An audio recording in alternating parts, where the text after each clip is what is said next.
Welcome to the Growth Guide podcast. I'm your host, Clint Murphy.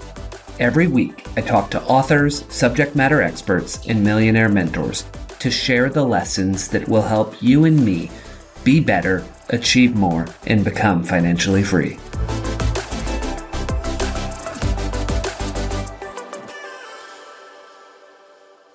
Today, I had the pleasure of talking with Chris Winter, a sleep expert and neurologist who has helped more than 10,000 patients rest better at night, including countless professional athletes. Chris is the author of The Sleep Solution: Why Your Sleep is Broken and How to Fix It, which is an exciting journey of sleep self-discovery to help you understand how sleep works, what helps or hurts the sleep process, and how to achieve your best sleep. This is something I need a lot more of in my life, and I know that a lot of you out there also need to sleep better. Enjoy the conversation. Chris, welcome to the Growth Guide podcast. We are going to dive deep into your book, The Sleep Solution: Why Your Sleep is Broken and How to Fix It. Before we do, would love if you can share with our listeners a bit about yourself so that they know who you are as we dive into this conversation. Sure, and thanks for having me, Clint. Really appreciate it. I'm a neurologist and sleep specialist from Charlottesville, Virginia. I've been in the field of sleep research or sleep medicine for about 30 years and currently clinically see adults and children who have sleep disorders, write about sleep, help athletes who struggle with their sleep, and do a podcast called Sleep Unplugged about various sleep topics that we talk about once a week. And correct me if I'm wrong, but even as early as elementary school, you thought someday I want to be a doctor. Why were you thinking that when you were already very young? And when did you make the flip to I want to study sleep? I think it was, I always say third grade, but I really liked science. I thought the human body was fascinating. I made this little model of the heart when I was little and was fascinated by the way the blood flowed into the heart and to the lungs, back to the heart and out through the body, and memorized Latin names of muscles. The short answer is I thought it was interesting. I didn't really know what it meant to be a doctor. I don't think a lot of people who go into medicine know what it means to be a doctor until late in the process. But so the flip to sleep happened. I started doing sleep medicine when I was an undergraduate. I started doing sleep research, I should say. I should be more clear about that. Chris, early on in the book, you point out something that seems so obvious when it comes to sleep, and yet a lot of us mess up all three of the things you talk about, which are nutrition, exercise, and sleep. The things that we can exert some control over. Can you share how that has such a downside effect on our health and some of the simple things we should be thinking about in those areas? Yeah, I think that one of the things that is nice about the way we think about sleep now, and maybe not back when I got started in the 90s or even, well before that, is that I think in the past we've looked at sleep as a trait. Somebody's tall or short, they're fast or they're slow, they're a good sleeper, they're a bad sleeper, and wherever you sort of sort out your lot in life is where you stay. And one of the great things about the way we think about sleep now is that this is a modifiable variable. There are things that you can do in your life that will make you sleep better or can make you sleep worse. And so I think that's very empowering for people. And I think you can put it there with what you were saying, fitness, nutrition. If you decide, okay, I've lived an unhealthy life and I want to stop doing that and change things, I think that you can put sleep in that category. My father was a football player and a football coach, and he would often say things like, you can't coach big. And what he meant by that was, if you're a small person like I am, you can play football and I can coach you in a certain way, but I can't coach your size to be bigger than what it really is. So that's static, but sleep's not. And so I think when people start to look at it that way, it feels a lot more freeing than thinking about, well, I'm a bad sleeper and there's nothing that can be done about that. And so one of the areas that I'm really interested that I read about was the glymphatic system, I believe you called it, and the impact on Alzheimer's. And I'll share a little backstory. There's a personal interest to this one. It's always been something that worries me. My DNA testing indicated potential early onset for Alzheimer's. Growing up, I had a lot of concussions. So I've always worried that someday my brain's going to deteriorate quicker than the average person. And I shouldn't say I'm not a good sleeper. I don't sleep enough. And so the combination of that, I'm learning more and more, can actually exacerbate the Alzheimer's. Can you fill in people in on what we're talking about and what we've learned about Alzheimer's and how sleep actually can help us maybe not stop it, but delay it? Yeah, that's a great line of thinking.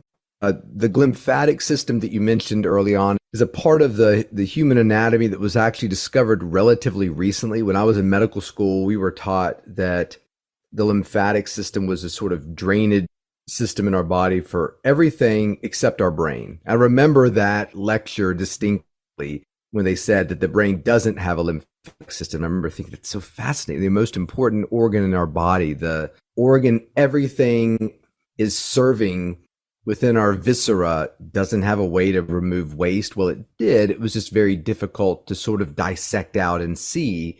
And this woman, her last name is Nedergaard, discovered it. And she named it the glymphatic system. So the glymphatic system is essentially a passive drainage system for waste products in the brain and central nervous system. And when you look at the components of what it's removing, the vast majority is beta amyloid, which is the building block of Alzheimer's plaque. So what's interesting about the glymphatic system is not so much that it's removing this, but the fact that it's actually about 10 times more active removing brain waste products when we're sleeping than when we're awake. So we've known for many years that individuals who were inadequate sleepers tended to develop dementia and Alzheimer's disease at a higher rate than individuals who weren't. So this discovery sort of gave a mechanism for that. And we're back to that empowering sort of situation of, I don't sleep enough and I've got Alzheimer's disease in my family. Well, that's something that you can control. You can't control the APO gene that you might have found on a test. But there's actually research that came out of Asia that basically said individuals who possess the genetic tendency for Alzheimer's can dramatically influence their tendency to develop it if they're good sleepers. And I remember there was a great 60 Minutes, if you watch that show, where they actually sort of interviewed older individuals, people who were approaching the age of 100, and sort of followed them, trying to kind of work backwards. How did they get to that point of living so long? And then when they unfortunately pass away, they actually a lot of them donate their bodies to this project. And, some of the people in the project who, lived to be 103 and were ballroom dancing right up till the end and, quick as a whip cognitively, when they looked at their brains post-mortem, showed all kinds of evidence of dementia and white matter changes and atrophy that you would see in an individual who had Alzheimer's disease, yet never developed the symptoms of it. So I find that to be really empowering, that we think about genetic testing as being absolute, but what we're really learning is that our behaviors can influence the expression or non-expression of certain genes, and our development of Alzheimer's disease may fall into that category.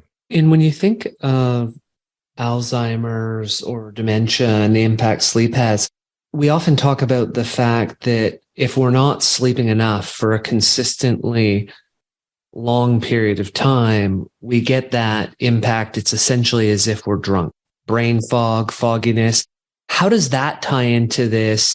Is there linkages between the two, or is something else at play when we get that absolute brain fog where we might back our truck up into our retaining wall in our driveway, which our wives may catch on video?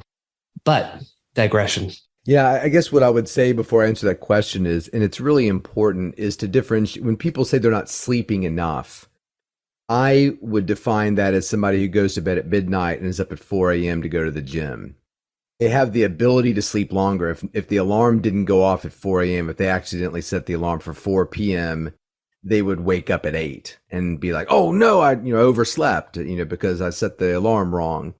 So we have to be careful about that. That's sleep deprivation. Somebody's trying to operate their life on 4.5 hours of sleep versus an insomnia patient. Yes. And we get into a lot of trouble with that, where the individual with insomnia gets into bed at 10 o'clock and it takes them 3 hours to fall asleep. So they've got the opportunity to sleep. Their brain's not that interested in doing it, thinking, my God, it took me 3 hours to fall asleep. This doesn't get fixed. I'm going to develop Alzheimer's disease. I mean, generally speaking, sleep deprivation does not manifest as it takes me 3 hours to fall asleep. Sleep deprivation manifests as I'm working 2 jobs and driving an Uber in between to make some money, and I'm nodding off at every stoplight I stop at. So just, if you're someone who gets into bed and you're giving yourself the time to sleep, but it takes you a while to fall asleep, we're not really talking about you. Yes. We're talking to the trauma resident who only gets 3 hours of sleep every other night because they're on call. Like, you better listen up. So, in terms of what you're describing, when you think about sleep deprivation, it is something that we can control. It's something that we can sort of provide a measure of intervention to fix. And so, when somebody's, like you said, backs their truck into a retaining wall, what is happening there? Well, there can be a lot of things happening.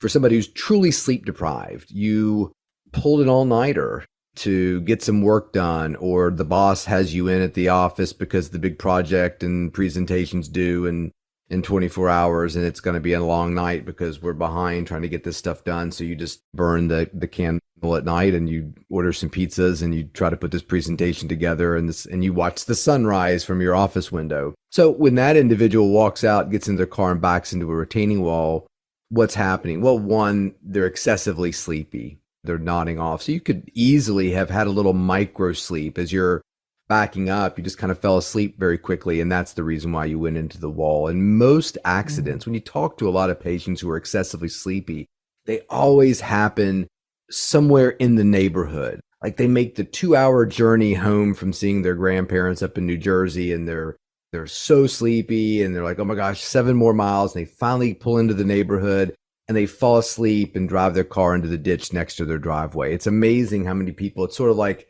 they let up right there at the end because they're almost home, and then they sort of fall asleep. Sleep deprivation does other things. It creates poor decision making. So maybe when you were backing the truck up or the car up, you thought, it's going to be close, but I know I can swing it around and not clip the edge of the wall, and you miscalculate and you hit it. So maybe it was just sort of a bad calculation, bad decision. Or we know that we're less risk averse when we're excessively sleepy. So maybe you did think, I'm not going to make it, but screw it, I'm going to see what happens. Like, you just take the risk for no reason, and so there's all kinds of different sort of things that happen. And I deal a lot with athletes. So I always think, what does it take to catch a basketball, dribble it down a court, make a pass or make a shot, or if you're a baseball player, to hit a ball that's coming at you at 100 miles an hour. There's so many things that have to be working perfectly for that to happen, that sleep can interfere, and make each one of those things 5% worse. And that's really all it takes to really destroy somebody's performance. So when you think about brain fog, that's a poorly defined term. We talk about it a lot. What is it when somebody says, gosh, Chris, I just have so much brain fog? I don't really know, but it's probably a combination of, fatigue, excessive sleepiness, concentration issues. There can be mood, issues at play with that. So it's a shared experience that we have a very hard time defining. And the interesting part, and I was going to bring this one up later, but we can dive into it now, is I don't know if you've seen with your patients and the people that you work with, is when we look at COVID and some of the outcomes of it, one of the things that I saw was my sleep was much less strong. And we'll talk about this when we get into the cycles later. I wasn't hitting more than, say, 45 minutes of deep sleep in any night. And I noticed that after a few days, I was brain fog for about a month. And then at the end of that month, my sleep readjusted up. I was hitting deep sleep and the brain fog went away. And so are you seeing with any of your clients, or are you hearing, and maybe it's because our breathing's affected, that we're not sleeping as well? That leads to brain fog after a period of time, and some call it long COVID. After a period of time, our sleep readjusts and we come out of the brain fog. Are you seeing any of that? Yeah, I mean, if you're a neurologist or a sleep specialist, you see a lot of individuals who struggle with that sort of melting pot of symptoms, brain fog, fatigue, depression. We certainly don't really understand what long COVID is, but I suspect it causes a lot of issues related to both fatigue and sleep. So the answer is yes, we see it. What it is and what's causing it is probably a little less clear. Deep sleep is sort of the restorative sleep. I guess questions I would have, you're saying 45 minutes of deep sleep. I'm assuming that's coming from some sort of tracker that you wear, which are infinitely problematic. And I'm a huge supporter of them. So I find that we have to be a little bit careful. But about the only thing that can really differentiate light and deep sleep is a whole bunch of wires glued to your head. So, I mean, these things are not without merit and use, but sometimes those can be a little bit misleading. And the other thing, too, is great night of sleep for an adult is probably an hour and a half or 90 minutes of deep sleep. A lot of individuals, 45 minutes of deep sleep is what they get. When we do sleep studies, we often see people getting 45 minutes of deep sleep. So you might feel a little something from that. It's a difficult thing to sort of put together. I mean, you've got somebody saying, well, when I get 90 minutes of deep sleep, I'm great. If I get 45 minutes, I've got, horrible brain fog. Yet, there's some young woman who's taken somebody's spleen out in a hospital who was like, I didn't sleep at all last night because I was in the emergency room all night long dealing with traumas. So it's kind of hard to reconcile. Well, how is she able to function at such a high level? And granted, I don't really want her taking my spleen out when she's been up all night, but she can do it. When somebody's had sort of a less than adequate amount, perfect night, 80%, and they're debilitated by it, those are difficult sort of situations to kind of wrap our minds around sometimes. Mm-hmm. It's like somebody saying, I ate all my potatoes, half my green beans, and half my turkey, so I'm not going to be able to go to work tomorrow. Well, why? Because you only eat half your dinner? That's not how dinner works. So it becomes problematic and kind of relates to a lot of research that often says how we feel about our sleep impacts our performance the next day much more than the way we actually sleep, which is fascinating, actually. So in other words, if you blind somebody to a study, and we do this all the time, kind of accidentally, when somebody comes back from a sleep study, my first question is always, how did you do? And it's interesting to see what people's perceptions are of what happened during a study versus what was actually recorded during a sleep study. I've been doing this for 30 years. I'd never find that not to be infinitely fascinating. The human brain is more powerful at confusing itself than what's actually happening. And it's in so many areas. And one of the things that I noticed was a lot of people always focus on, hey, here's all the positives about sleep and why we should do it. You went a bit of the other way. You were like, hey, if you're not sleeping, weight gain, cancer, depression, and just sort of threw all the bad stuff that's going to happen at us. Can you share with the listener some of the bigger downsides that you see coming out of people, whether it's through the insomnia or sleep deprivations? What are some of the worst health outcomes that we should be aware of as a result of it? Yeah, and that's a constant point of confusion for people. I mean, if you look through all the terrible reviews of my book, all the one-star reviews, it often is a narrative that says, why would he start a book telling us all the terrible things that happen when we don't sleep, but yet on page whatever he says it doesn't matter if we fall asleep fast? And again, there's so much confusion about insomnia and sleep deprivation, and it's everywhere. So what you're referring to is problems related to sleep deprivation. So, and I lived it for many years when I was in my medical training. I was not sleeping enough. And if somebody had offered me an opportunity to get more sleep, I would have taken it. In fact, one of my medical school buddies fell asleep into a patient. We were, when you're a little peon medical student or whatever, you sit there and hold the retractor for the almighty trauma surgeon that's, sitting there doing his or her thing. And you just hold the retractor and say nothing for hours. He might let you put a stitch in or something like that, but it's infinitely, you're there at 4 a.m. whenever the surgeries get going or whatever. And you just stand there all day. I was watching my friend kind of sit there and kind of wobble. You could only see his eyes because he was covered with the little hairnet and the mask and everything. And we weren't allowed to talk. So I couldn't say, hey, man, wake up, come on, rally here a little bit. And all of a sudden he just fell asleep and went right into the patient. So that is the face of sleep deprivation. It is a runaway freight train that even though you're standing next to the guy who's going to write you the recommendation that will change your life and get you into the trauma surgery residency you want, it doesn't matter. You have to sleep. You're going to sleep. And if you're not going to lie down, your brain's going to take matters into its own hands. Insomnia is a completely different thing. And it's so complicated and that it's so difficult to sort of encapsulate. But insomnia is essentially a fear of not sleeping.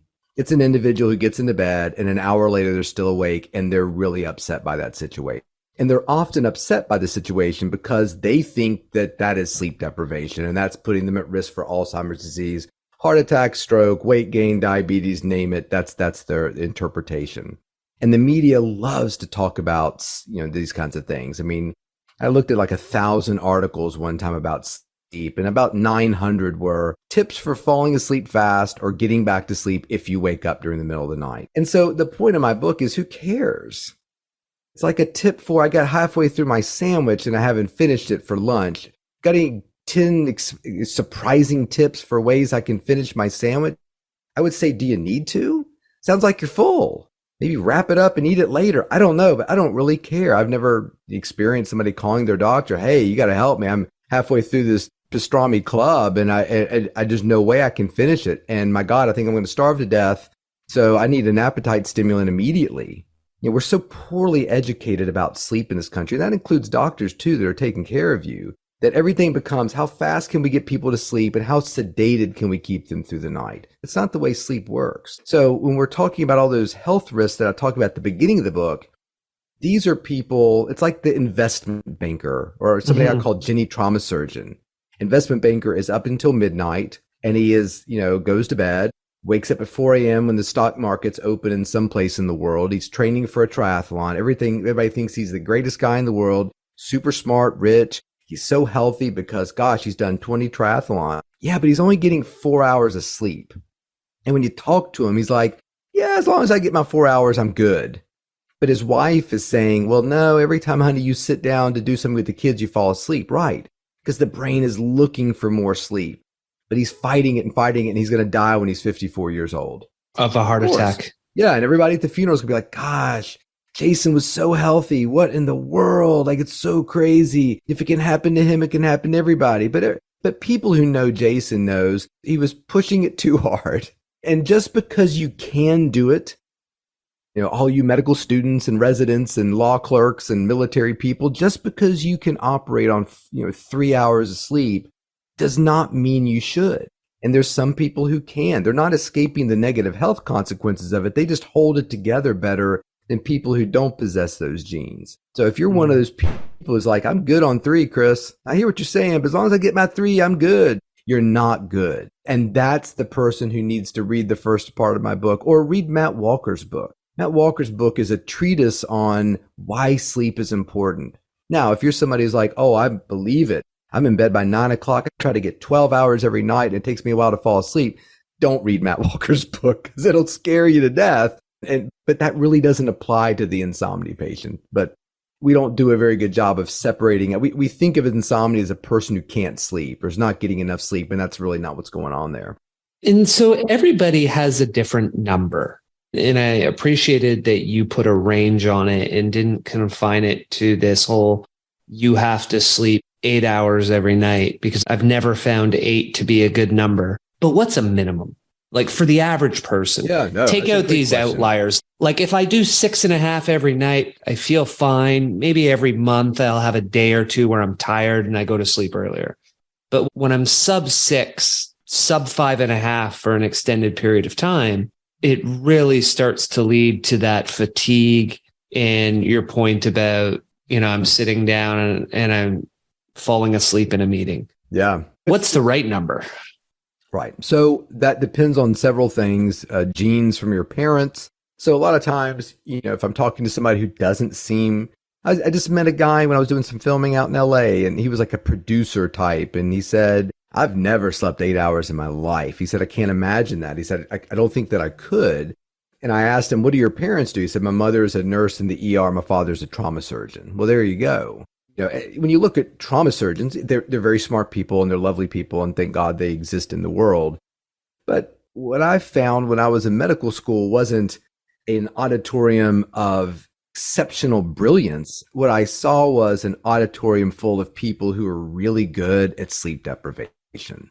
Like they could do, they had that ability to do it. So to me, when you think about an adult, and we got to qualify that, because if you're thinking about a child, like a baby who's just been born, the minimum is probably 11 hours. And that's fascinating to me, because if you've got a newborn, some under 3 months old, the range of normal is probably somewhere 11 to 19 hours, which is fascinating, because I just talked to somebody at a lecture the other day, and she said, I've got 3 kids, 2 are great sleepers, 1's not.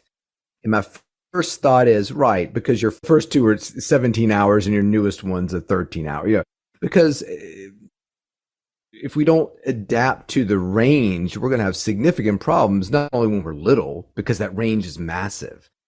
2 parents sitting there with their 2-month-olds, their sleep could vary by literally 8 hours, an entire night of adult sleep. So if you're, I was joking, if you're, paying attention to Ryan Reynolds and his, wife and, their parenting tips on Instagram, it's great if your kid requires what their kid required. So you always have to be sort of open to the idea that your kid's a great sleeper. He just doesn't need nearly as much as your first kid did, because he inherited that from your husband and not from whatever. So for an adult, it's probably somewhere between 5 to 10. And this is really interesting research that a guy named Tom Roth did up in Detroit. He kind of looked his entire career, not for individuals who could get by on a smaller amount, but truly, can we find people who are sleeping less than 5 hours because that's what they need? Meaning that if you gave them 6 hours of sleep, they would wake up after 5. You put them in bed at 11, they just naturally wake up at 4 o'clock and don't really want to sleep again until 11. He really felt that 5 hours and 45 minutes of sleep, he has a famous quotation that's something like, the number of people who need less than 5 hours of sleep rounded to the nearest whole number is 0, meaning that they may exist, but I can't find them. And again, that's different from, there are a lot of people in my residency and neurology fellowships and stuff that, if we got 2 hours on call, we could go the whole next day. Or if we didn't get any sleep at all, I was really good at all-nighters.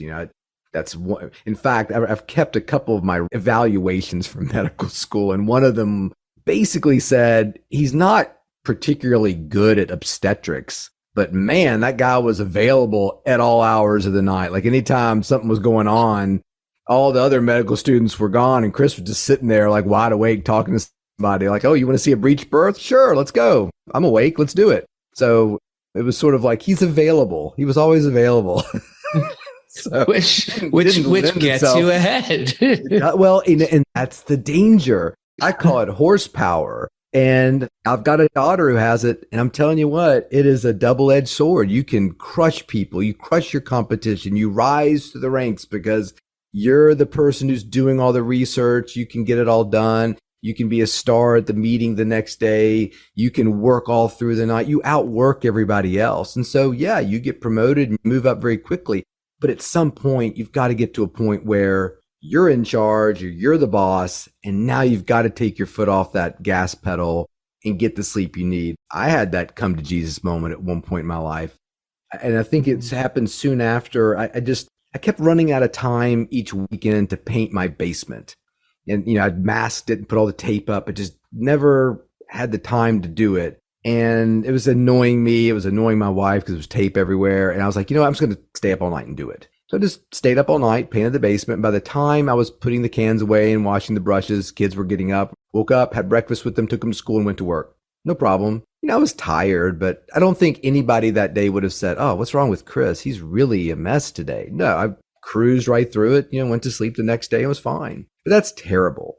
At some point you've got to say to yourself, just because you can do it, does it mean you should? So that's the kind of stuff that, I think kills people early. I mean, your body is doing all kinds of negative things to make up for the fact they just lost a night of sleep. Cortisol is through the roof. I'm sure my blood pressure was terrible. Just your mood's not great, making bad decisions on the freeway and all that good stuff. Yeah, emotional regulation with your family and absolutely being snappy with your kids, for sure. So I would say 5 to 9, 8, 7.5 is the middle of the bell curve. So I think you're exactly right that if you're like, look, I don't know how much I need, pick a number that I could start working from. There's nothing wrong with 8. But if you're like, I've been trying to get 8, go to bed 11, get up at 7, but it always takes me an hour to fall asleep. Okay, well, maybe you're a 7 person. So there's nothing wrong with starting with 8. It's kind of like, I don't know how much to eat. I'm an adult man and I'm 30. Well, maybe 2,300 calories. I'm making that up. I have no idea what I'm talking about. And we'll check in a month. And in a month, you're like, Chris, I've lost 17 pounds. Okay, ooh, wow. Looks like the 2,300 was not nearly enough. What's going on? Well, I'm a professional swimmer. Oh, okay. Well, that probably would have been nice to know that before I said 2,300. Okay, let's do 3,300 or maybe even 4,000. Given this dramatic amount of caloric experience. So you kind of pick a spot and then kind of work from it, and sleep's no different. And something that jumped out at me, because you were talking about the sleep trackers, not necessarily being fully accurate, but probably better than not tracking at all. And when you were saying people want to fall asleep fast, one of the interesting things about the Oura Ring is it tells you that if you're falling asleep too quickly, and they call that your latency. And mine is almost always red now because it's like, hey, your head hits the pillow and 2 minutes, like I'm out cold. So why is that an issue? Is that a sign that we're potentially sleep deprived because our brain is saying, I need sleep, your head's on a pillow, we're going under? You're absolutely right. That's one of the things I like about the Oura Ring. It's working to dispel that myth of I'm asleep before my head hits the pillow, so I'm an awesome sleeper. To me, it's sort of like I eat food out of a trash can, so I'm a great eater. No, you're starving. That's what's happening there. You're not a great eater. That's it. And when you look at people, you look at my own father, I think that when you say, Dad, I'm worried about your sleep and your breathing and you snore, and the response is always, I'm a good sleeper. I can sleep anywhere. Right. That's the point. That's the problem, that when you sit down to watch the ball game, you fall asleep. Go to church on Christmas Eve, you fall asleep. All these situations, you're falling asleep. When you get into bed, you're immediately asleep. So I think that we often think about that as being great. That's the goal. And I have partners tell me that all the time. Oh, Chris, if only I could fall asleep like this guy. What do you mean? Well, he's in bed and he's asleep before he sets the pillow. I'm up 20, 30 minutes. You know what? I think you're in the normal there. I'm actually worried about him. And again, we're back to that. I always call it speed of unconsciousness. Like that's the goal in our current culture is speed of unconsciousness. We've got to get there quick. God forbid we get in bed and 20 minutes later, we're still awake. Like it's sort of like waiting until you're starving to eat a meal, We were waiting and he was opening up salt packets and ketchup packets and eating them. Well, wow, he must be really hungry. He might have wanted to, eat a little bit before or something. So I think that we want that kind of sweet spot. Like I don't want somebody to sit there for 2 hours, fall asleep, but 15, 20 minutes is fine. And if somebody says I routinely takes me 2 hours to fall asleep, then let's have a conversation about your bedtime and how it was chosen. So, again, middle of the road here, not immediately falling asleep, not 2 hours to fall asleep. But if it takes an hour or two every now and then, it's not the end of the world. Yeah. And it's that on average, what is it?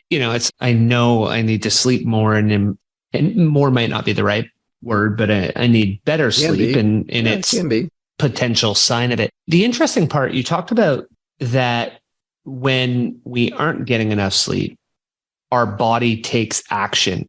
And what jumped out at me was you talked about this idea of the drive reduction theory. Can you share that with our listeners? And what are some of the drives we're going for, including sleep, and how the body basically says, no, like, I'm going to shut you down because you need to sleep. Yeah, and this is a really important thing for individuals to reflect on who kind of struggle with their sleep. They often refer to, your sleep as a primary drive, meaning that my drive for good television on HBO is a drive, but if you took away The White Lotus and The Last of Us and Game of Thrones, I don't die. My drive for air or fluid intake or food or sleep is different than my drive for House of the Dragon, because if you take any of those four things away from me, eventually you die. These are things that are not negotiable, which is why I really dislike the phrase, I can't sleep, because it's never true. That doesn't exist in nature. And somebody said, well, there's this guy in the Philippines who hasn't slept in 50 years, which is not true either. So Ty Knock, I think is his name. But anyway, so it's nice and to me uplifting when you think about that. If somebody's struggling with their sleep, the idea that you can take all those sleeping pills that your doctor gave you, but they're not influencing a fundamental theory of nature that you're going to sleep whether you take that pill or those pills or not. And there's nothing you can do about it. And so that's really where sort of the beginning of the education starts to, and when you start to sort of think about primary drives, imagine a person who's been deprived of water for a period of time or deprived of food.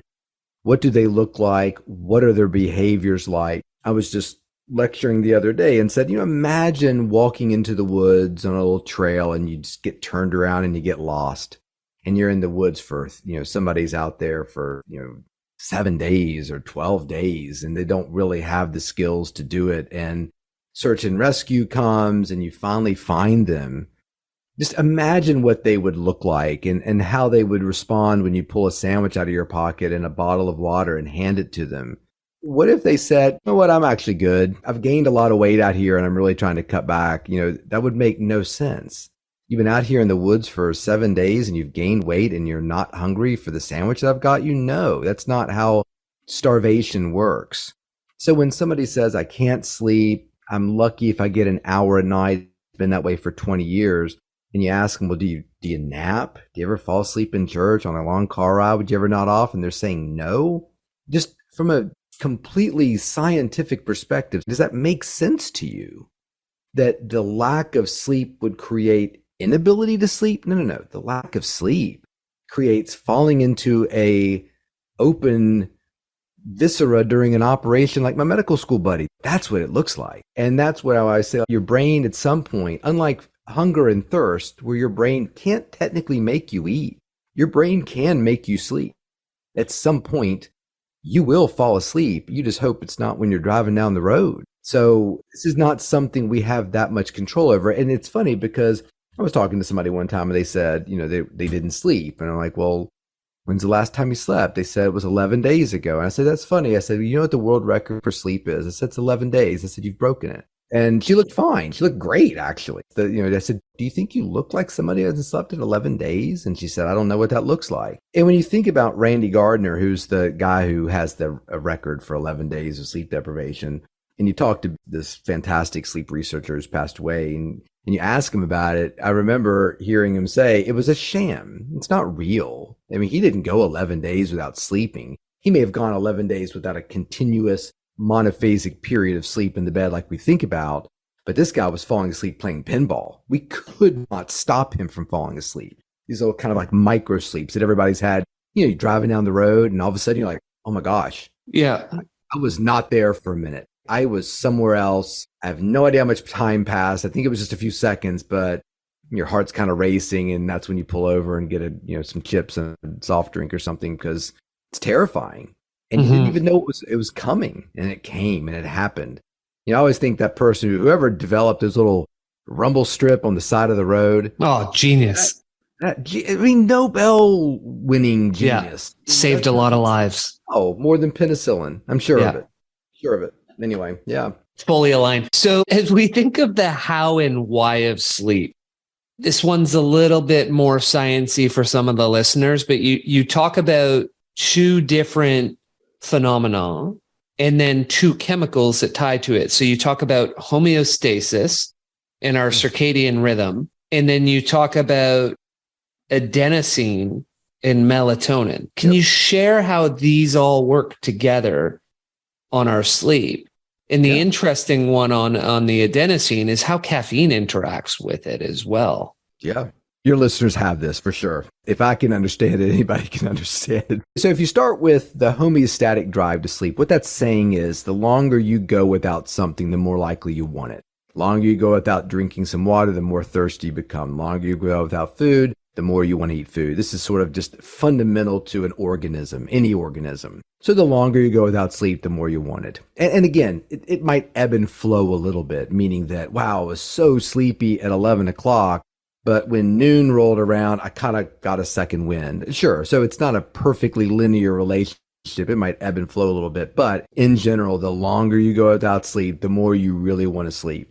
And that's facilitated by a chemical called adenosine, which if you studied the cell, like all of my kids had to study the cell at some point, like, sixth grade was when you studied the plant cell and the animal cell, and one had a membrane and one had a cell wall and the nucleus and the ribosomes.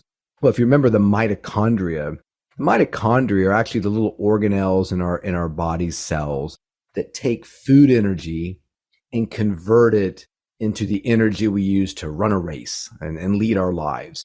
And that energy currency is often called ATP. I think it's adenosine trinucleotide phosphate. So ATP is the energy we're getting from food, and it's converted into that energy in the mitochondria. Well, one of the byproducts of that reaction is adenosine. So adenosine is sort of the cast-off product from that energy release, and it accumulates in our brain and has the tendency to make us want to sleep. When we sleep, we sort of magically clear out the adenosine, start all over the next day. So right now, you and I and everybody listening to this podcast is accumulating adenosine in your brain. And it's having the effect of making us want to sleep. So the longer we keep accumulating it, the more we want to sleep. And like you said, we can block it temporarily. We don't make it go away, but we can block that effect with caffeine. Caffeine prevents the adenosine from sort of having that effect. So if you think about the organism and only the homeostatic mechanism, and we've already talked about people need different amounts of sleep. So if you're a 6-hour guy and I'm an 8-hour guy and the listeners is, somewhere in the middle, if we only had adenosine and we kept checking in with each other, in a week or two, I'd be going to bed at midnight and getting up at 8 a.m. You might be going to bed at 3 a.m. and getting up at 6 a.m. And the listener might be going to bed and so each week as we keep checking in with each other, our schedules are just going to keep becoming more and more random. It's like we all have watches, but mine's a 22-hour watch, there's a 24-hour watch, somebody else is a 23. So there would be no sort of rhythm to us. We'd be getting our 6 hours of sleep just all over the clock. And so we need another system to help sort of align ourselves. And this is a fundamental, again, sort of philosophy of life that we want organisms to, the flower opens up to catch the sun during the day and closes up to protect itself at night. Raccoons are in their garbage can at night, but they sleep during the day. So we align ourselves with this circadian rhythm, which we talk a lot about when it comes to sleep, but it's really a timing for everything that our bodies do. As a neurologist, I often say, there's nothing our brains or bodies do accidentally. Everything's got some sort of timing, a master schedule. And so melatonin is the neurotransmitter of that schedule. So what melatonin is essentially doing is starting us all off at the same time every day. So when the sun comes up, you and me and the listener all wake up, Now I'm going to sleep for 8, you're going to sleep for 6, they'll sleep for 7, but we're going to start off our rhythm at roughly the same time every day because of that light. And that rhythm is sort of intrinsic to us. So the combination of adenosine and melatonin creates not only a need and a pattern for getting a certain amount of sleep, but also roughly timing that sleep so it's always happening at the same point every 24 hours. Okay. And so if we look at that caffeine you talked about, a lot of people think it wakes them up. But what you're suggesting is, no, it's not waking you up. It's just shutting down the chemical that makes you think you're tired. And then what happens when the caffeine wears off? Right. So it's a great question. And it's a very intelligent way of looking at it. It's not waking you up. It's protecting you, or it's shielding you from the effects of something that what makes you want to fall asleep. There's a nuance there. So, and the nuance comes in the question that you just asked, which is, well, what happens when the caffeine is metabolized? Well, the adenosine hasn't gone anywhere. It's not getting rid of adenosine. It's just sort of blocking its effects. So this is completely made up. If there's some sort of units of adenosine, we have 30 units of adenosine in our brain at 10 o'clock, and we have a latte, and now it's 11 o'clock, the latte is kind of wearing off. We now have 35 units of adenosine. So the only way to kind of keep yourself going is to consume more caffeine, because you're still adding that adenosine. So it becomes kind of an arms race. The first coffee you drank during your night shift was very helpful, but maybe that second cup is not nearly as helpful at 3 a.m. when our drive to sleep is really high and we've accumulated more adenosine. That's when you're double shotting it or chasing it with a Red Bull or something like that. So at some point, caffeine becomes outmatched. And then, so that's at some point during that day, but you also have the phenomenon that over time, the amount of caffeine I need to consume to feel awake keeps going up. I started with a tall, then I'm on a grande, then I'm on a venti, then I'm on a venti Americano replace the hot water with coffee. They call that their Red Bull or their red eye. Is that because the adenosine is building up a tolerance to the caffeine? And so what the amount of caffeine that would normally block the adenosine, it's not strong enough anymore.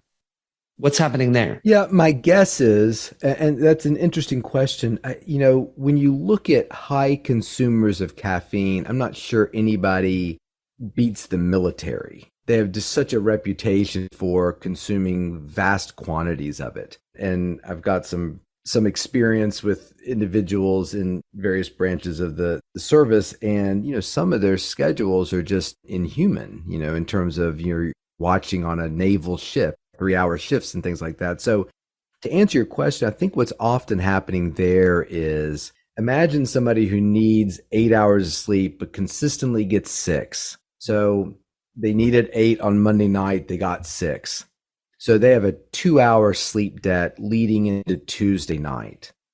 And so Tuesday night, they get their 6 hours, they wake up and they move on to Wednesday. Now they have a 4-hour sleep debt. So my guess is, for a lot of people who have that sort of ratcheting or rising caffeine use, I think it's probably parallel to a rising sleep debt. In other words, if an individual needed 8 hours and always got 8 hours, I don't know necessarily that they would feel that need to really ratchet up the caffeine.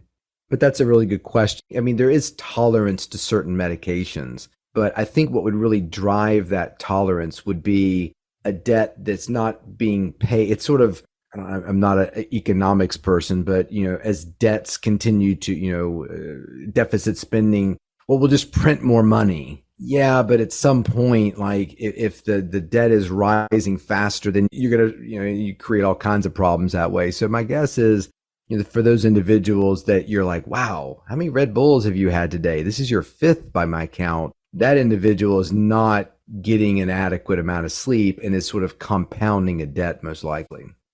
And so when we think of the sleep debt, that's an interesting topic to go into, because for the listeners, and throughout the years, you always hear this conflicting information about sleep debt. And Can you wait till Friday and Saturday night and make up for a bad week? And people say, well, no, you can't make up a sleep debt. Some people say you can. What does the science show, and how important is it to make it up? You talk about making it up quickly. And when you make it up, like, can you make it up in a couple big hits, or do you need to make it up in a sustained fashion? Thanks for listening. If you enjoy what you're hearing so far and want me to be able to get your favorite guests on this show, please do me a quick favor. Subscribe to the show and leave me a rating. The 30 seconds of your time will mean a ton to me. Yeah, so I think you're right to call this confusing and maybe controversial. I think that if you were to pull in 100 sleep experts, I think the majority would say what I'm about to say. I don't think what I'm saying is particularly controversial. I think that for long-term sleep debts, you probably can't make them up. Meaning, I did things in medical school and residency 20 years ago that I can't fix now. To me, it's almost like, I don't smoke, but for the period of between 2007, I was a heavy smoker. So, and then I quit. Great that you quit. And we always heard that, well, if you were to look at that person's lungs a few years later, there's no evidence of the smoking. But my guess is there was some damage done that you can't undo. You did it. You smoked heavily, but you stopped. That's great. But there's been some mathematical calculation of risk that has occurred versus the person who never smoked for the 7 years. So when you think about sleep debt, to me, it's not about can you pay it off or not. I think you can. It's what is the time period? And there was a really compelling study that looked at individuals who slept, 8 hours every night and slept 8 hours every night very well versus individuals who averaged 8 hours, meaning that instead of thinking about it as 8 hours a night, let's talk about people getting 56 hours a week. And so as long as they got 56 hours in that 7-day period, they lived just as long and were just as healthy as the people who got the perfectly consistent 8 hours every night from 11 to 7. And I just have trouble believing that as an evolved organism, we can't absorb some degree of sleep difficulty, confusion, chaos, or whatever. This idea that we're such fragile organisms that if somebody calls us at 3:00 in the morning with some distressing news, we're hurt by that. I don't buy that any more than I'm going to try to eat breakfast, lunch, and dinner every day. Sometimes I might miss meals. I might miss a couple meals. If I'm not hungry, I'm not going to eat it, or I'm on a flight and they don't serve food on the flight and I didn't bring anything to eat. So it might be a while before I find some food. So I think we have the ability to deviate from perfect. And so what I always tell people is think about your sleep as a credit card. Chris is giving you a 7-day sleep credit card. And what that means is you can charge up any sleep debt you want. As long as you pay it off in 7 days, no interest charge, no fees, no finance problems. It's all forgiven. And so again, think about whatever you need, 7 hours, 8 hours, multiply it by 7. That's the week that you need to have. And it's a moving average, obviously, Monday to Monday, Wednesday to Wednesday. So at any point, the 7 days that you're looking at should always equal that 56 hours if you're somebody who needs 8. And so to answer your question, I think it's perfectly fine to make it up with a nap, falling asleep a little bit early, sleeping a little bit late on the weekend. Maybe a couple of things. You sleep in an extra hour on Saturday, take a 2-hour nap in the middle of the afternoon because Wednesday night you're a police officer and you got called out and you had to deal with an emergency or something like that, or you're a trauma surgeon, or your kid was just sick and you were up with them because they were throwing up and you had to deal with all that fun stuff. And so you didn't get sleep, or a flight was canceled and you're trying to rebook and you're stuck in Cleveland trying to get somewhere, whatever the reason. There's no value judgment here. You just have to say, rough flight back from Cleveland, weather canceled it. I was stuck in this hotel. I didn't even get to the hotel at 3 a.m. I had to be back at the airport at 6 to catch my flight. So I got 3 hours that night, should have gotten 7. So you're 4 hours in debt. Where can you find 4 hours in the next 7 days? I think that's a great way to look at it. And it also is kind of freeing. It kind of frees people up from this idea that every night has to be perfect. I think that's an impossible pressure. You can sleep for 4 hours on the plane. Yeah, of course. You're a baseball player. Like if you're getting a hit 3 out of 10 times you're at the bat, you're doing your job. I like Mhm. that, versus, nobody has this kind of got to hit the ball every time I get up there. So I think you set the stage for good sleep as much as you can. And then, yeah, you just figure it out when it goes a little sideways. Now, interesting to that, because you said pretty emphatically that the number one thing you give people advice when they say, what is one piece of advice I should take for my sleep? You say, wake up at the same time every day. So as we adjust the hours, it feels like we're adjusting the starting point and we're trying to be as strict as possible at when we wake up. Why is that the number one advice you give? Yeah, I mean, I think that, again, this is sort of in a relatively perfect situation where, look, I got a job, I got a couple kids, I can sleep when I want to, things don't really mess up my sleep too much. What's the best piece of information you could give me? I would say if you're trying to make changes, creating consistency in your wake up time is a good one. Just because if you think about what's happening when you wake up, there's a lot going on. You are going from a dark environment to a lit environment. You are going from a relatively cool bedroom to a warm kitchen or outside. You are going from relatively immobile to moving your body, maybe going to the gym to work out. You're socially isolated. You're socially around other people. You're fasting, and now you're fed with a bagel and a coffee from Dunkin' Donuts or whatever. So there's a lot of very significant sensory triggers that are happening that your brain uses to sort of mark, oh, this is that time when everything changes. So it's a really strong marker for the beginning of our circadian rhythm. So if somebody says, look, I'll do whatever you want me to do, Chris, I'm clay in your hands, I would say, hey, on the night where you had a difficult situation, why don't you go ahead and get up at the time? Most people do anyway. Everybody says, I wake up on Saturday when I can sleep in. I still wake up at 6:30, but then I kind of roll over and go back to bed and wake up at 9 or, whatever. So why don't you wake up at 6:30, have a little something to eat, take the dog for a walk, check the mail, take a look at your phone if you want to, read it. And then if you're feeling like, yeah, I didn't have a great night Thursday night, take a nap. And this way you supplement your sleep with your nap, but you've kept that morning sort of routine in place. That's a hard thing to convince people to do. I mean, if you tell that to a 18-year-old college student, to laugh in your face, like, no, I'm going to wake up at noon on Saturday and 2 o'clock on Sunday. And then I'm going to try to go back to bed, 6 hours later, that sort of social jet lag. But, trying to keep that wake time consistent, if you can, I think is good. And the other piece of advice I always give people is, if you really want the secret to good sleep, it's probably being equally happy in bed awake as you are asleep. So we're all going to go to bed at some point tonight.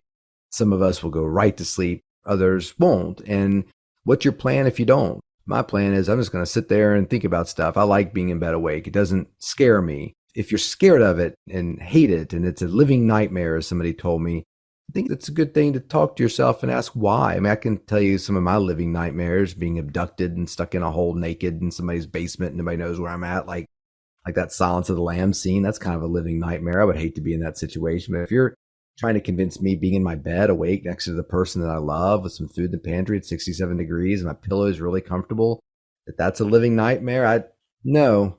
And I'm curious how you've gotten to a place in your life where you feel that way. It's just, you're just in bed, comfortable, relaxed in bed. So have a plan for what you're going to do when you get to that place, because if you can embrace it, if you can run towards it, it's completely liberating. I made the analogy one time. I saw this great video of some little, 2-year-old girl or something on YouTube that was obsessed with like a slasher, like Mike Myers from the Halloween movies. She loved him. Like she had his poster and, all these books about, whatever, which is kind of weird because he's like this, psychopathic killer.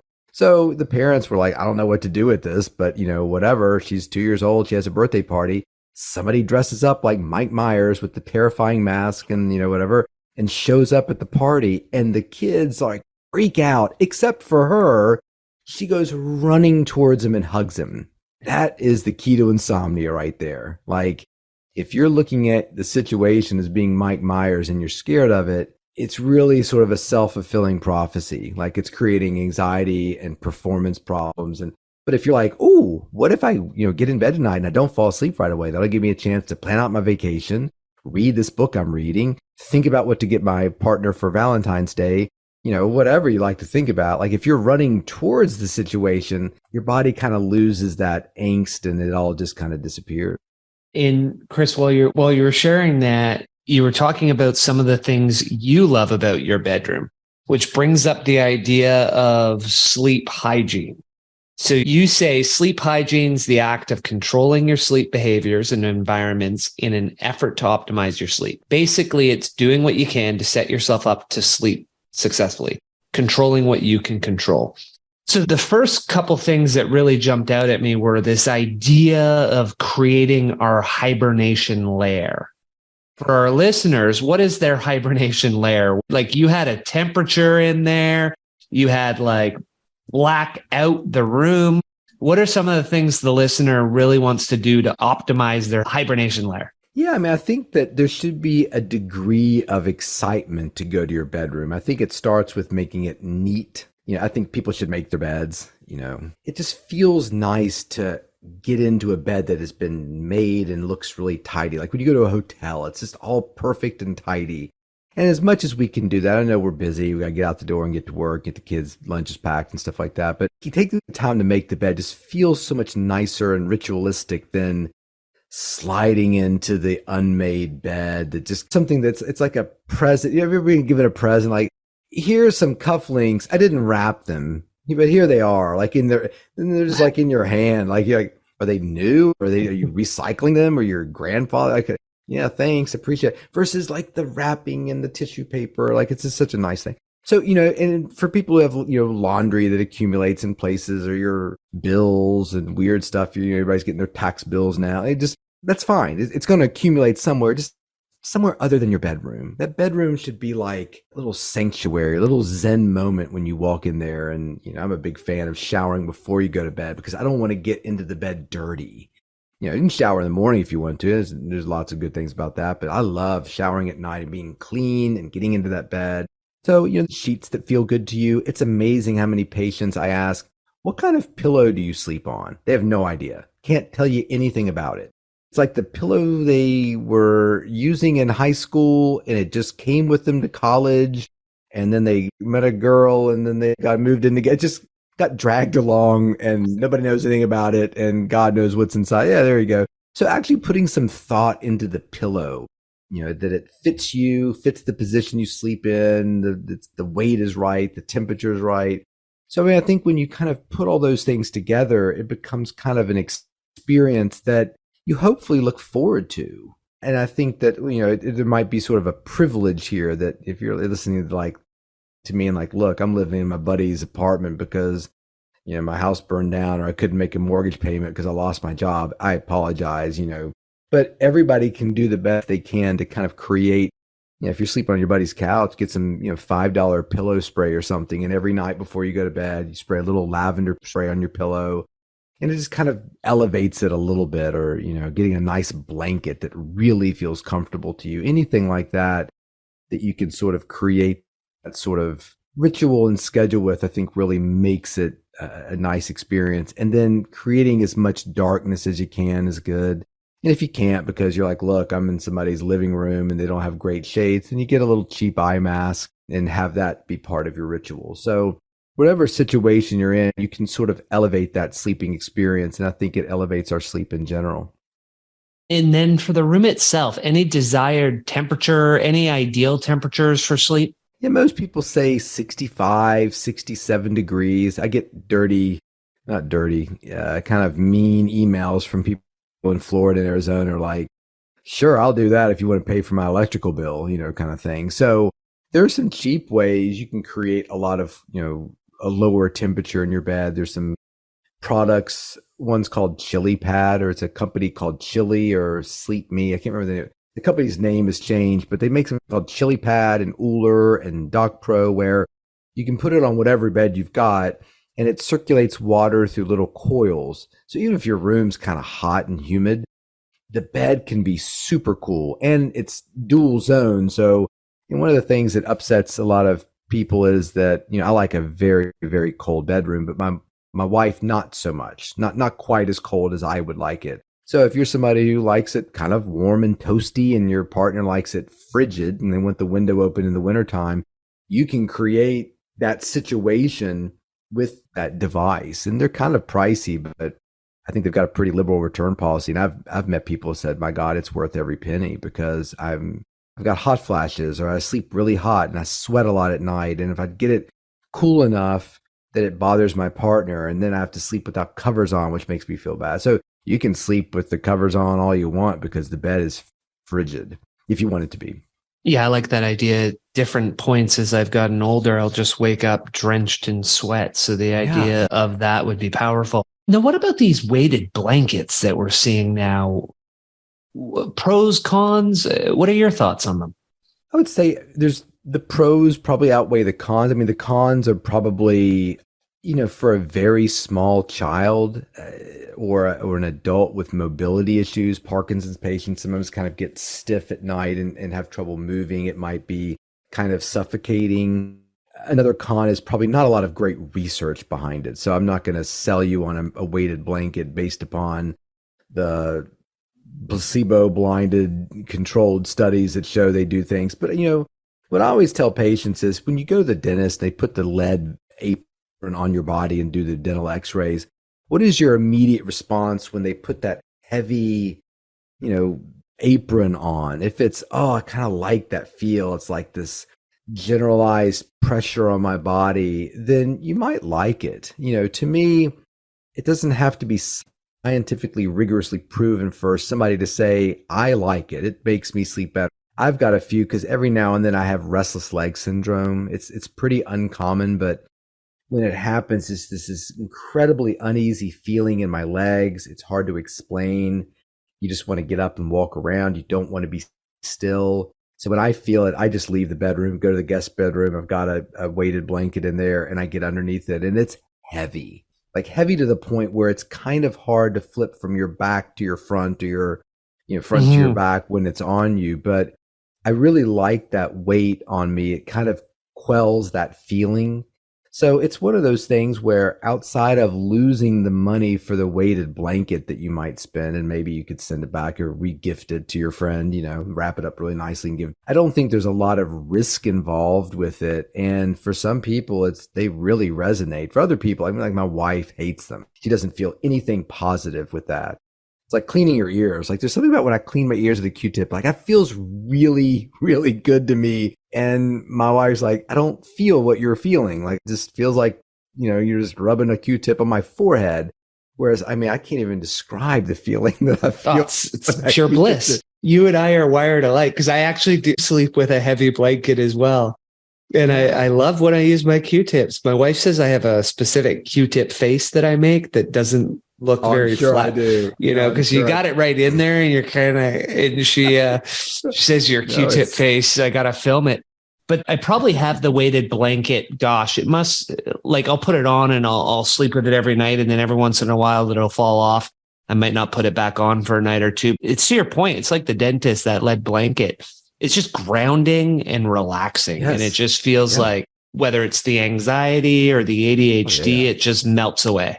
And it's like, okay, I'm in bed. Think about, what do you do for a crying baby? Remember that? You swaddle them, you rock, I remember you hold them. That in the hospital the first time the nurse showed me with my first child. I remember thinking, whew, that looks a little tight there. Like, are they able to breathe? And they just loved it. And, what do you do with an adult who looks pretty down, like your buddy, and you walk, what are you crying? Oh my, what's going on? Come here. And if you read an instruction manual, put your arms around your crying friend and squeeze, not to the point of pain, but to the point, we have little receptors in our nerves that respond to pressure. And so it's interesting that that's comforting to us. And it's funny because I've talked to patients over the years who've said, really, the great thing about sleep is it's like one step removed from sex. Like when you're talking about sleep, it's a pretty intimate kind of discussion. I've had patients say, I had one woman say, I dream about lying down on the box spring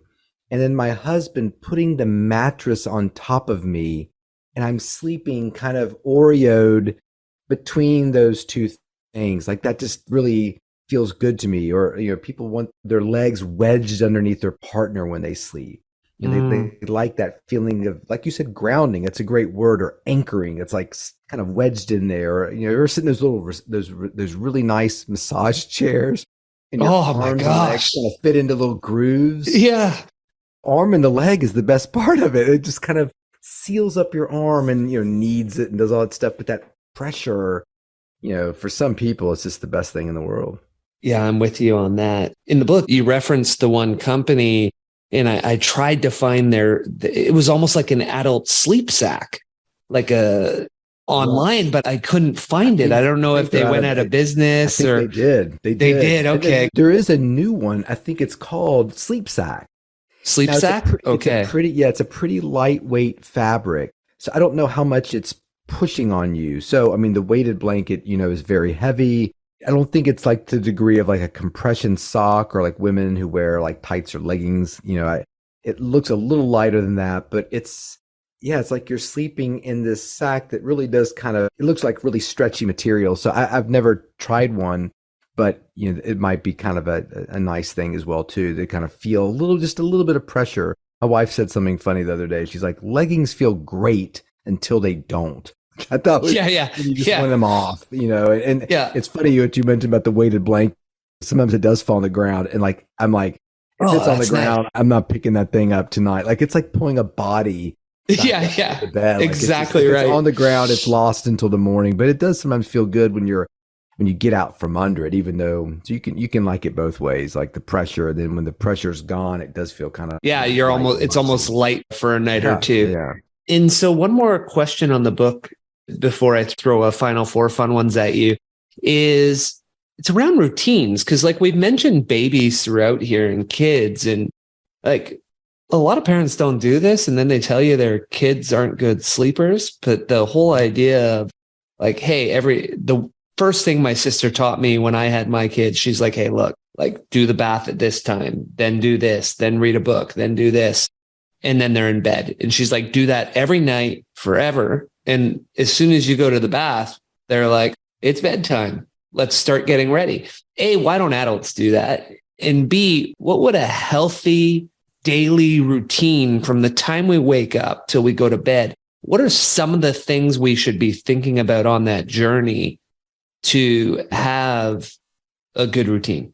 I think adults should do that. I think your point is a very good one. And again, it's sometimes kind of an interesting space you find yourself in terms of, as a physician, I want you as the parent to do what you think is right for your child. I'm not here to tell you that, you know, if your child sleeps whenever she wants to sleep, like at our rule, we can sleep whenever we want to, day or night. That's up to you, as long as you're okay with sort of the consequences of that. You know, if somebody's saying, look, I need help trying to establish a schedule, that's usually the more typical visit. But I don't know why as adults we lose it, but I think that we should have it. So to me, it would really be starting your day off at the same time, like we talked about. And whether or not you're really hungry for breakfast, trying to eat a little something right off the bat, even if it's just half a banana and some, you know, water or something like that. Just trying to sort of engage your eating or your digestive system at the same time every day. And so with that, I'd like to see people try to eat about the same time every day. And so if lunch rolls around and your lunchtime is noon to 1 and you don't feel hungry, you don't have to eat, but maybe if you kept like a bar or something and had a little bite of a bar, more just to let your brain know, I'm not going to eat much today, but this is the eating time. I'm just not going to have my typical lunch because I'm not that hungry. I think exercise at the same time every day, really trying to shut down electronics and light in the evening is really important. And I think, you know, the older I get, the more I think about mindfulness and meditation and just trying to have a time at some point in the evening where you're away from the phone, away from the television. I think that's a great time for prayer, meditation, breathing exercises, just something, you know, that you do during the day. I try to get all my athletes that I work with to have 15 minutes at some point every day to rest. Not necessarily sleep, although if sleep happens, that's fine. But so you've got to find a quiet place every day at 2:00. I always did it right before my lunch break ended. So my lunch was, you know, 1 to 2 or whatever. I always had a later lunch. And so from 1:45 to 2 was always that quiet time. So before I saw the 2 o'clock patient at 1:45, I just try to put everything away and just close my eyes and do some breathing exercises or meditate, or had little games I would play in my head or whatever. If you use meditation devices, I have this little thing called a Muse. Sometimes I would pull that out and do a little session with the Muse. And then 2 o'clock, start your day. And if you fell asleep at 1:45, I had an office manager who'd come in and wake me up, if I drifted off. And so, but that was never the goal to, sleep. It was always really just to shut my mind down. And that's a great thing to kind of practice with children, calling it rest time instead of nap time. So they're not under like a subtle pressure to sleep.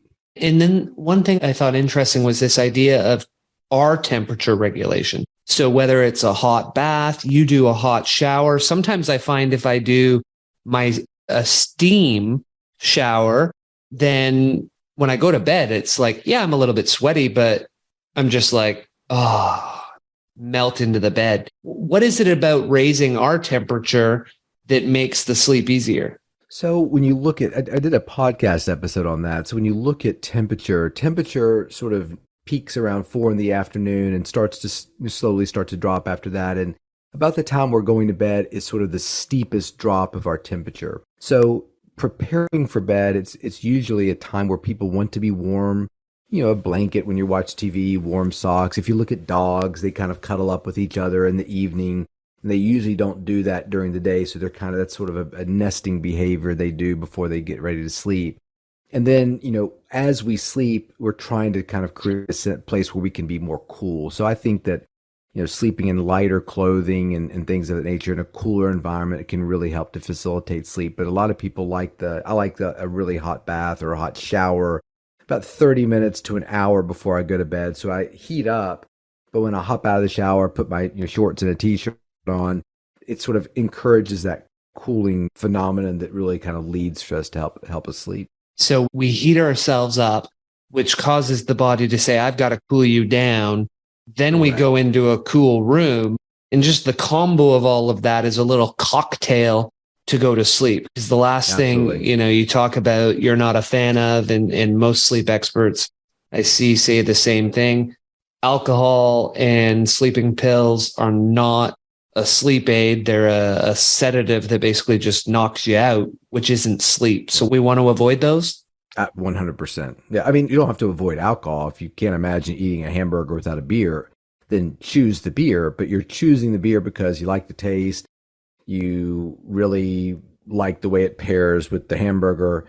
Just don't choose it because you think it's improving your sleep, or you're somebody who says, well, I hear what you're saying, Chris, but it just helps me relax a little bit better. Well, that's not the point. Like, we shouldn't be using alcohol to relax or sedate ourselves at night. We should be able to do that ourselves. And the sleep that we're getting when we're consuming alcohol is not good. I mean, you don't meet a lot of people who drink a 6-pack every night and say, I feel great. And you certainly don't find a lot of people who, when they come off of it, when you convince them, look, you can do better than this, just go without it for a while. I don't think I've ever had somebody come back and say, yeah, I did your way for a few months of not drinking alcohol, and I think I'm going to go back. Like, it never happens. So yeah. I understand people have stressful jobs and stressful lives, and they want something just to kind of blank the screen. But we can't rely on craft beers to do that. Chris, do you have a couple minutes for a quick final 4 questions? Sure. Okay. What is a book that's had a major impact on your life? House of God by Samuel Shem. House of God.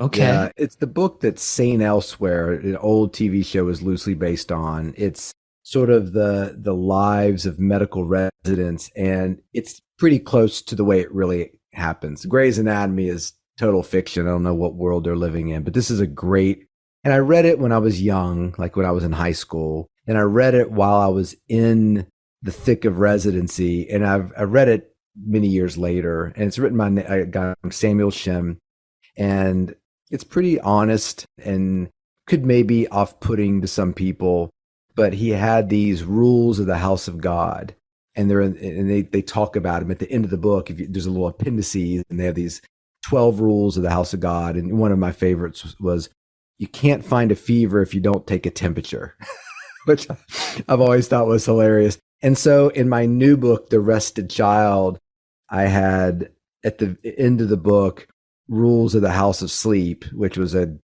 shameless ripoff of Samuel Shim. It was really more of a tribute, but there's certain rules that we have in the clinic, like you can't fall asleep hanging sheetrock.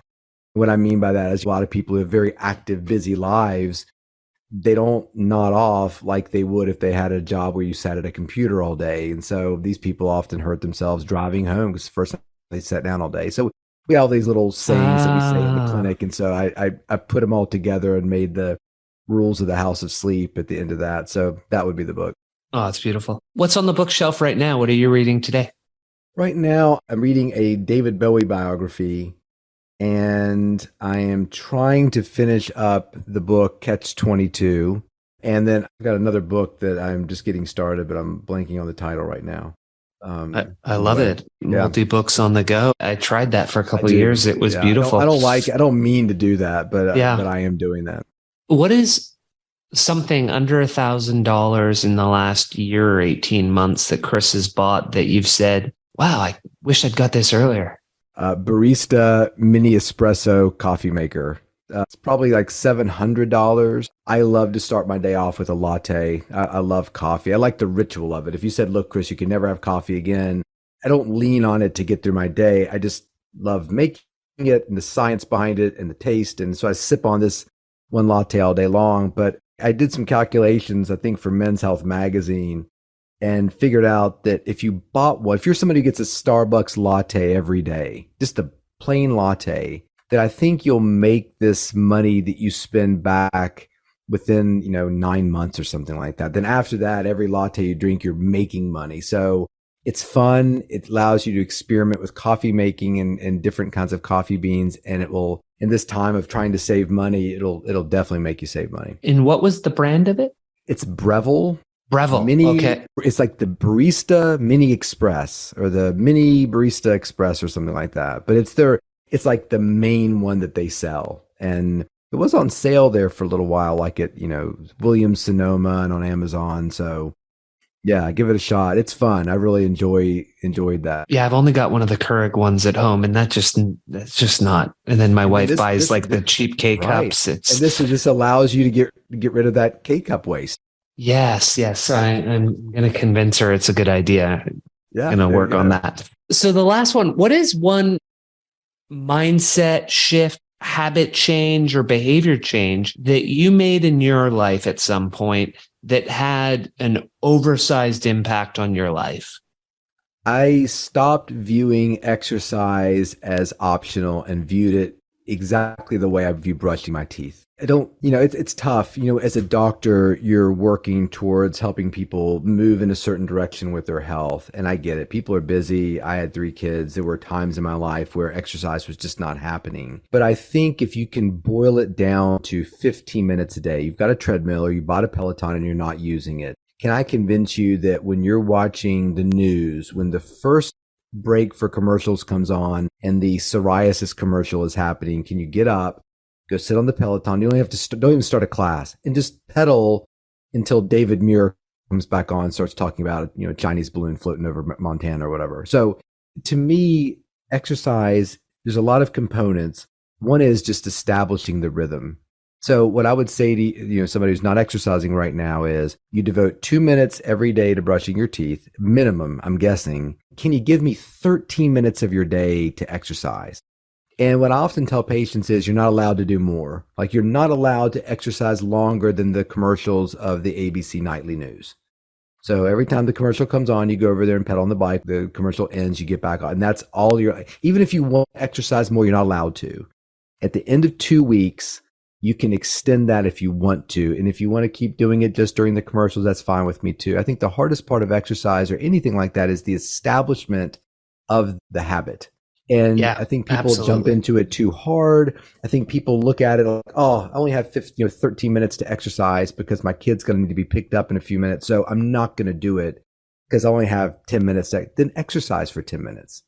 And it's if you can get to a place where you're like, wow, for the last 21 days, I have exercised every one of those 21 days. We love a streak. Video games and cell phones have proven that over and over again. So if you can get your streak set at 21 days of exercise, I don't care what kind of exercise you've done, that's great.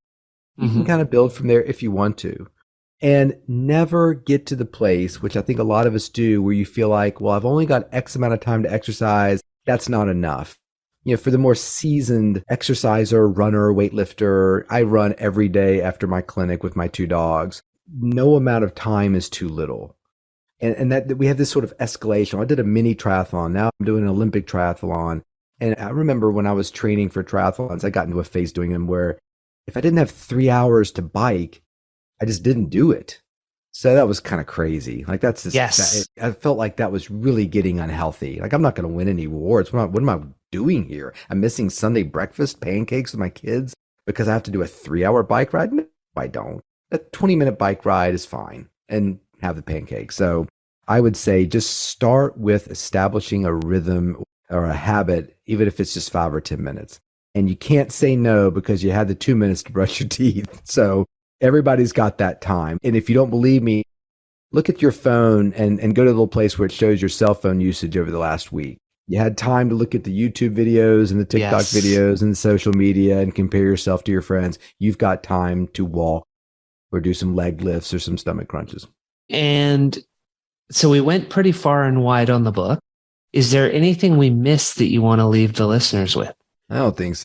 I'm guessing they've had enough of me for one listen. So, but yeah, if people want more, they can find my podcast or find my books. They're pretty easy. Perfect. And where can our listeners find you? We'll get that in the show notes. Yeah. So, Twitter and Instagram, it's Dr. Chris Winter. I've got a TikTok, but the best video on that one is when the power went out and I got really upset about that.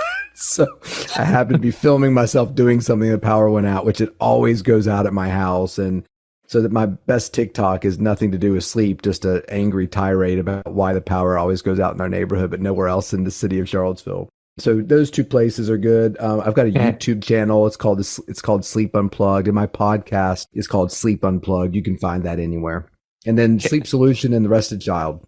Perfect. We will get all of that in the show notes. Thank you for joining me today. It was a pleasure talking to you. No problem, Clint. You have a good day, bud. You too. Bye now. Bye.